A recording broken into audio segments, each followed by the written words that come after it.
I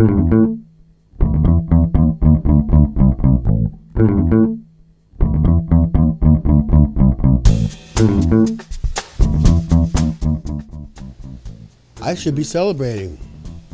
We've done a milestone. Welcome back to Rob's Feed. Today, this is episode number 75. That's the milestone. And I'm Rob Schendel. This happens to me, I'd say at least once a week. Someone who doesn't know me but wants to talk. And usually what I'll do is I'll have my earbuds from my iPod will be in my ear. I can pretty well ignore anybody. They're not offended. They think I can't hear them because I'm blasting Lady Gaga or something, which I'm not. If I am blasting anything, it's a conversation or a discussion about technology, probably because it's another podcast that I'm listening to on my iPod. But this happened yesterday. Somebody came up, and again, it happens every week, just to look at me saying, "You're military, aren't you?" And I'm intrigued by that, because I said it does happen a lot. I look military. That's my style. I like to say I have a blue collar / military style. But I'm just amazed at how it was no effort. Well, my haircut's kind of military, but with really no effort, people just assume that. So I guess this must go back to the previous episode that I talked about acting, straight acting. I guess that's fine. I like that. I like to be thought as military. And then this guy had to start talking about the president withdrawing the troops from Iraq. And I had to let him know that I did have a little knowledge on the subject because there's still 50,000 remaining there. And I asked him, why? Sure, there's 50,000 non-combat troops still left in Iraq. But do the Iraqis know they're non-combat? Does the enemy know? We're not done until those 50,000 are gone as well. But back to style. I like my style. And another thing I like is that locally here in the Chicago area, we have a gay hero. Now, this is interesting because the other day, while watching Countdown with Keith Olbermann, Keith has this worst persons in the world shtick that he does every episode. And this particular one was this head of this hospital up in Kenosha, Wisconsin, I believe it is, who billed this kid. Well, let me tell you the story. On August 23rd, Trevor Hall, 17-year-old Trevor Hall from Zion, Illinois, was traveling with a group of family and friends at Silver Lake in Kenosha, Wisconsin. They were there for a picnic, and ultimately what happened, I won't read the whole story, but I'll let you know where to read it yourself. If you go to WindyCityMediaGroup.com, it's right there. He jumped in the water when somebody was drowning, someone he didn't know, a 14-year-old kid bobbing in the water, and the paramedics were called and all this stuff. Both he and the victim had swallowed so much water that when the paramedics arrived, they insisted that he too go to the hospital to be checked out. And then Keith Olbermann had to name the head of that hospital worst person in the world for billing this 17-year-old kid, who was this hero, several $1,000s for hospital expenses.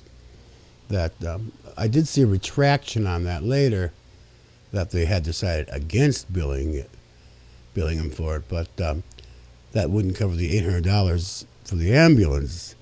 But that seemed not my point. My point is that this is a 17-year-old, well-adjusted gay kid from Zion, Illinois, and if you go there, you'll see this nice picture of our hero with the Secretary of State Jesse White and State Representative Jack Franks.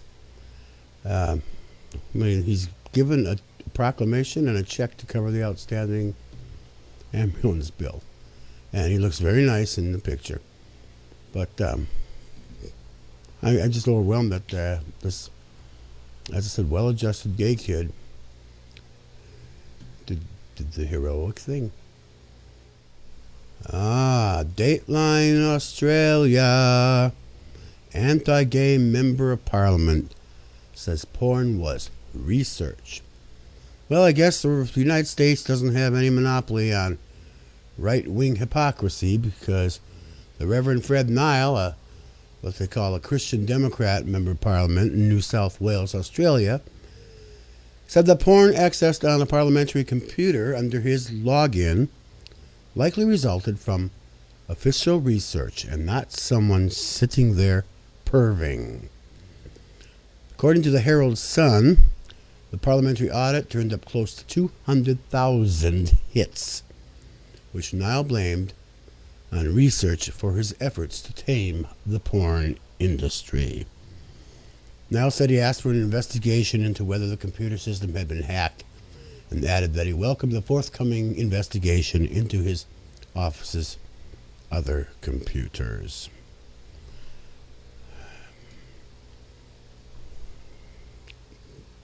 Enough said. Well, no, I won't say. Right-wing hypocrisy. If you'd like to check that article out yourself, go to theadvocate.com. So we talked about something I liked a lot with a gay hero, something I dislike a lot with a right-wing hypocrite, anti-gay creep, and back to something I like. As I mentioned at the beginning, 75 episodes. Now, there are hundreds of thousands of podcasts out there, and usually someone starts podcasting with all the greatest intentions, all the excitement in the world, and they even invest in some equipment and things, and then 4 or 5 episodes or so, oh, it's a drag, something, and they fade. In fact, they actually call it pod fading. I think that 75 episodes indicates that I'm not about to pod fade. We started this, the first episode was published on October 13th of 2009. As I'm speaking to you now, it is September 3rd, 2010, and that's 75 episodes. 7-point-something episodes a month, and I'm quite pleased. I'm quite proud of having done that. And I have to thank you for watching and making it worthwhile. Thank you very much. Now, if this is a low-key celebration, I think that's all I'm going to say.